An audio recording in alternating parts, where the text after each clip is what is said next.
اچھا علی بھائی یہ بتائیں، یہ جو 11ویں 12ویں کا کھانا پکایا جاتا ہے اس پہ تو بڑی گرما گرمی ہو گئی تھی، بلکہ اس پہ تو انہوں نے مولانا کوکم نورانی اکاڑوی صاحب نے اسی پہ کہا تھا میرے خیال سے قاسم بھائی، انہوں نے کہا جی جو حلال کے ہیں نا وہ اس کو حلال کہتے ہیں، جو حلال کے نہیں ہیں وہ اس کو حلال نہیں کہتے، اس پہ اتنی گرما گرمی ہوگی۔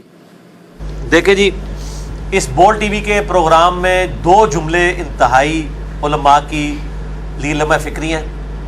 ایک جو اہل حدیث عالم تھے، کیا نام ہے ان کا، خلیل الرحمان جاوید صاحب، خلیل الرحمان جاوید صاحب نے جو بریلویوں کے بارے میں کہا کہ ہندو جو ہیں وہ کھڑا کر کے پوچھتے ہیں اور بریلوی لٹا کے پوچھتے ہیں، یہ بالکل غلط جملہ بولا ہے۔ بریلوی پوچھتے نہیں، اگر کچھ جو ہلا اس طرح کے کام کرتے ہیں تو یہ بالکل غلط ہے کہ ایک مکتب فکر کو آپ کیٹاگوریکلی اس طریقے سے کہیں۔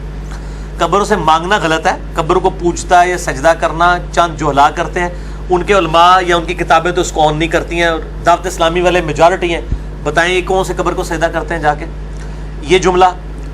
اور دوسرے جو کوکب نورانی صاحب جن کے لیے بڑا مشہور ہے جی، میرے نبی پاک صلی اللہ علیہ وسلم، لوگ کہتے ہیں بڑے میٹھی میٹھی باتیں کرتے ہیں، پتہ چل گیا کتنے میٹھے ہیں۔ اتنی گندی بات کی ہے کہ کوکب نورانی کی اپنی اولاد یا اس کی بیوی یہ سنے تب وہ اس کو گھر میں نہ داخل ہونے دے، اور اس وقت بے شرم ہے وہ ڈاکٹر عامر لیاقت یزید، میں اس کو حسین تو کہتے ہیں، مولا حسین کا نام بھی نہیں اس کے ساتھ لینا چاہوں گا، کہ اس نے جو ہے نا اس کو ٹوکا بھی نہیں ہے، یہاں اس نے کہا جی خلیل صاحب میرے کہنے میں معافی مانگ دینا، بھائی کوکب نورانی سے کیوں نہیں معافی منگوائی؟ بیسیکلی مسئلہ یہ ہے کہ وہ دیکھتا ہے کہ پبلک ڈائنامکس کیا ہے، دونوں نے چھڑلیں چھوڑی ہیں، انتہائی یعنی آپ سمجھیں کہ غلیظ زبان استعمال کی ہے، دونوں کو اللہ سے بھی توبہ کرنی چاہیے، پبلک سے بھی معافی مانگنی چاہیے۔ خلیل صاحب نے تو پھر بھی تھوڑی بہت ڈھکے چھپے الفاظ میں کہا کہ میں معذرت کرتا ہوں، کوکب نورانی نے نہیں مانگی۔ تو یہ حلالی رامی، میں کوکب نورانی صاحب کو کہوں گا کہ مجھے بتائیں حلالی وہ ہیں جو چشتی رسول اللہ والی کتابیں چھاپ رہے ہیں حشت بہشت، حلالی وہ ہیں جو کشف المحجوب جس میں نبی علیہ السلام کا سکینڈل زید ابن حارثہ کی بیوی کے ساتھ لکھا ہے، 4.5 لاکھ لوگ یوٹیوب پہ صرف ایک چینل پہ وہ میرا کلپ خادم رضوی کو چیلنج آپ لکھیں، میں نے وہ دکھایا ہے۔ یہ لوگ حلالی ہیں جو یہ کتابیں چھاپ رہے ہیں اور ان بزرگوں کا دفاع کر رہے ہیں، ہم تو ان سے پوچھتے ہیں، کیونکہ سورہ القلم میں آیا نا بعد ذالک زنیم، یہ سناتے ہیں نا کہ جو گستاخ رسول ہے وہ اس کی اصل میں خطا ہوگی، وہ حرامی ہوگا، تو حرامی تو وہ ہیں کہ جنہوں نے گستاخانہ کتابیں چھاپی ہوئی ہیں، تو یہ ان کی ڈاکٹرائن میں ہم ان کو ساری دکھاتے ہیں، یہ ان کو کیوں نہیں حرامی کہتے؟ ان کتابیں چھاپنے والوں کو، کتابیں لکھنے والوں کو اپنے گھر کی خبر لے نا، تو دوگلی پالیسی انہوں نے کیوں بنائی ہوئی ہے؟ اور مفتی احمد جان نعیمی صاحب جال حق کے اندر انہوں نے نبی علیہ السلام کو شکاری کے ساتھ تشبیہ دی ہے نور و بشر والے مسئلے کے اندر، ان کو کیوں نہیں کہتے ہیں؟ چلو جی پرانی کتابیں تو میں حوالے دے چکا، کشف المحجوب، حشت بہشت، میں نے اس کے حوالے ویڈیو میں کیمرے میں دکھائے ہیں، آپ لکھیں علامہ خادم حسین رضوی کو اوپن چیلنج، میرا وہ کلپ کھل جائے گا، سارے گالی نکال رہے ہیں، جواب کوئی نہیں دے رہے، اور آپ کہہ رہے ہیں وہ کتابیں تبدیل ہو گئی ہیں، اچھا جی پھر میں تہاڈا مجدد ہاں جنہیں تو دسیا کتابیں تبدیل جے چھاپنیاں بند کرو نا، ساڑو نا انہوں اگر تبدیل ہو گئی ہیں۔ یہ مفتی احمد نعیمی صاحب تو ابھی فوت ہوئے ہیں 40-50 سال پہلے، یہ گجرات شہر یہاں سے تقریباً 50 منٹ کی مسافت، یہ کتاب بھی تبدیل ہو گئی ہے، یہ دکھائیں جی، اس کی میں ان کو گستاخی دکھاتا ہوں۔ حلالی اور حرامی کی بات کی ہے نا کوکب نورانی صاحب نے، تو میں ان کو بتاتا ہوں کہ کون لوگ ہیں جو نبی علیہ السلام کی گستاخی کرتے ہیں۔ بعد ذالک زنیم، یہ آیت ان کے اوپر فٹ کریں، جال حق قادری پبلیکیشن کی چھپی ہوئی ہے جی، میں کار نہیں بنائی، نور و بشر کی بحث ہے، مسئلہ بشریت پہ اعتراضات، یہ سب میں نے انڈر لائن کیے ہیں، صفحہ نمبر آگے پیچھے ضرور ہو سکتا ہے آپ کی پبلیکیشن میں، لیکن یہ جو صفحے میں نے آیات انڈر لائن کیے ہیں، یہ جو میں انگلی سے اشارہ کر رہا ہوں نور و بشر کی بحث والے، اس کے اندر میں مفتی احمد نعیمی صاحب کی صراحتاً نبی علیہ السلام کی شان میں گستاخی، پھر میں پوچھتا ہوں کہ ان کو کیوں نہیں آپ لوگ حرامی کہتے ہیں اپنی ڈاکٹرائن میں؟ ان بزرگ بابوں کو حرامی کیوں نہیں کہتے ہیں؟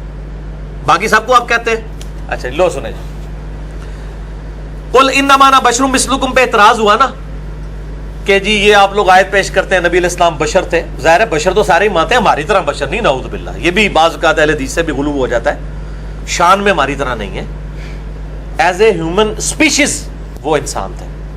اس کا جواب دیتے ہوئے کہتے ہیں کہ قرآن میں جو آیت ہے نا کہ اے نبی تم فرما دو کہ میں تم جیسا بشر ہوں، وہ کہتے ہیں کہ دیکھیں، اور اللہ کی طرف سے خود وغالت کر رہے ہیں، اللہ طرف فرماتا ہے کہ اللہ کہتا ہے دیکھیں اے محبوب ہم تو آپ کو نہیں کہیں گے کہ آپ بشر ہیں، آپ خود ہی کہہ دیجئے، ہم تو کہیں گے وما ارسلناک الا رحمۃ للعالمین، ہم تو آپ کی شان بلند کریں گے، دیکھیں ہم آپ کو بشر نہیں کہنے کے، یعنی مراد یہ کہ گستاخی ہے یہ، تو آپ خود ہی اپنی زبان سے کہہ دیجئے۔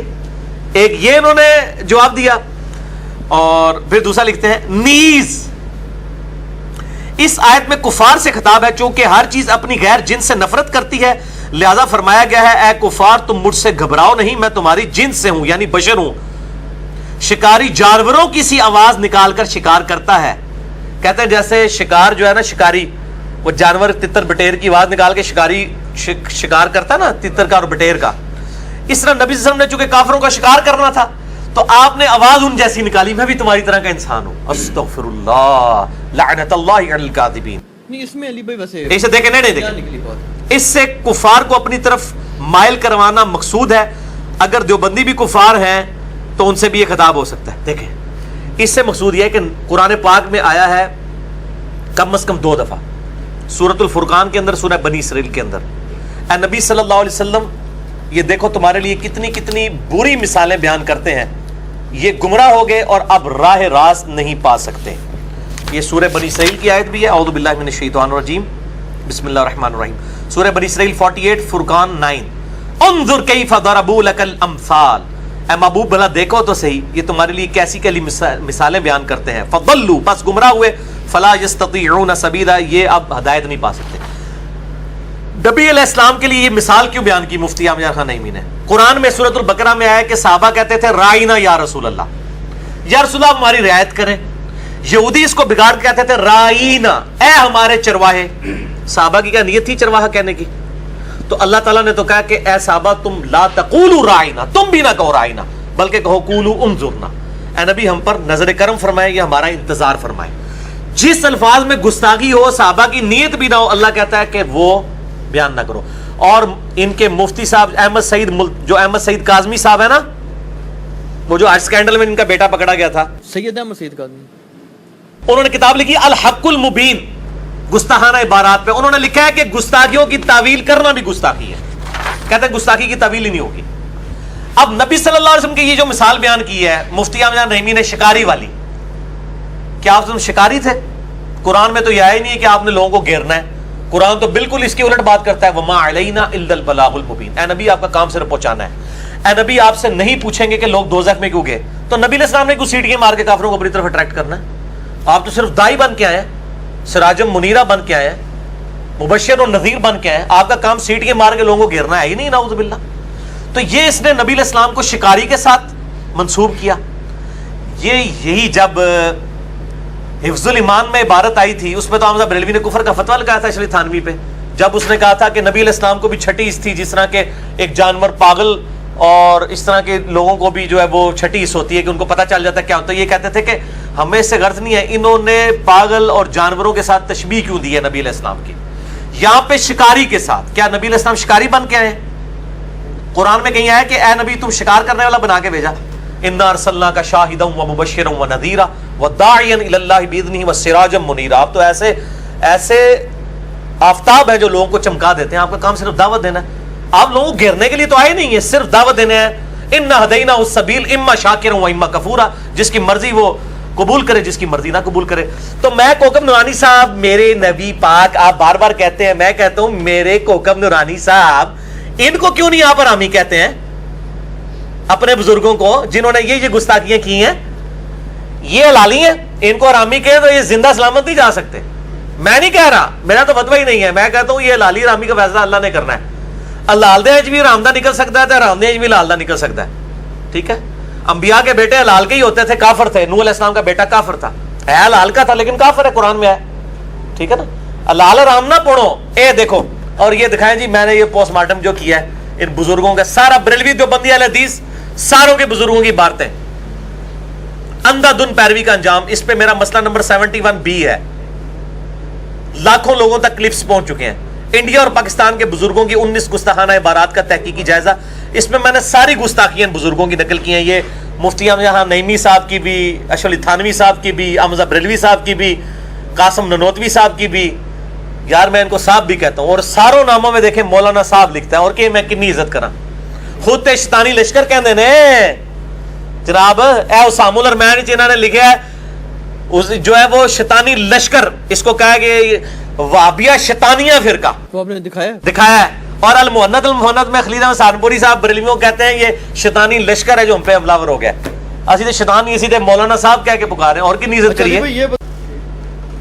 اچھا نہیں بھائی، ایک اس پہ یہ اعتراض ہوتا ہے نا، وہ بعض اوقات یہ کہہ دیتے ہیں کہ جی جس بندے کی نیگیٹو مینٹلٹی ہو نا، تو وہ ہمارے علماء نے تو جناب ہزاروں لاکھوں صفحے لکھ دی ہیں، اس میں سے ایک لائن چن کے لے آتے ہیں جی ذہنی گندا بالکل صحیح، مینٹلٹی ہے. ٹھیک ہے. ہم یہ کہتے ہیں اس کے جواب میں کہ دیوبندیوں نے ہزاروں صفحوں کی کتابیں لکھی، 2000 کتابوں کے مصنف ہیں اشرف علی تھانوی صاحب. تو یہ احمد بریلوی صاحب حفظ الایمان میں سے ڈھونڈ کے ایک عبارت کیوں لے آئے اس پڑیا کے اندر؟ یہ پڑیا سے بھی چھوٹی ہے، یہ کتاب صرف 10 صفحوں کی ہے، باقی تقریریں ہیں مولویوں کی. یہ جو پڑیا لکھی ہے احمد بریلوی نے حسام الارمین، ڈھونڈ کے ہی لے کے آئے ہیں نا. یہ کیوں لے کے آئے ہیں؟ ان کی ذمہ دار. میں نے تو ایک کلپ چڑھا ہوا ہے اعلیٰ حضرت کے نامکمل مشن کی تکمیل. میں تو احمد بریلوی نے نامکمل مشن چھوڑا تھا کہ صرف دوسروں کے بزرگ بابے جو ہیں انہوں نے ننگے کیے تھے، میں نے ان کے بزرگ بابے بھی اور ان کی بھی غلط عبارتیں ننگی کر دی. تو ڈھونڈ کے ہی لے کے آئے نا. ٹھیک ہے، تو یہ ان کو ٹھیکہ ملا ہوا ہے. ان کو آج کل ٹھیکہ میرے کو ہے جناب، کیونکہ احمد بریلوی صاحب 1340 ہجری فوت ہو چکے ہیں، اے پائی چل رہے 1438 ہجری. اے انجینئر صاحب کا دور ہے، اتنے ٹھیکہ آج کل میرے کو ہے بھائی.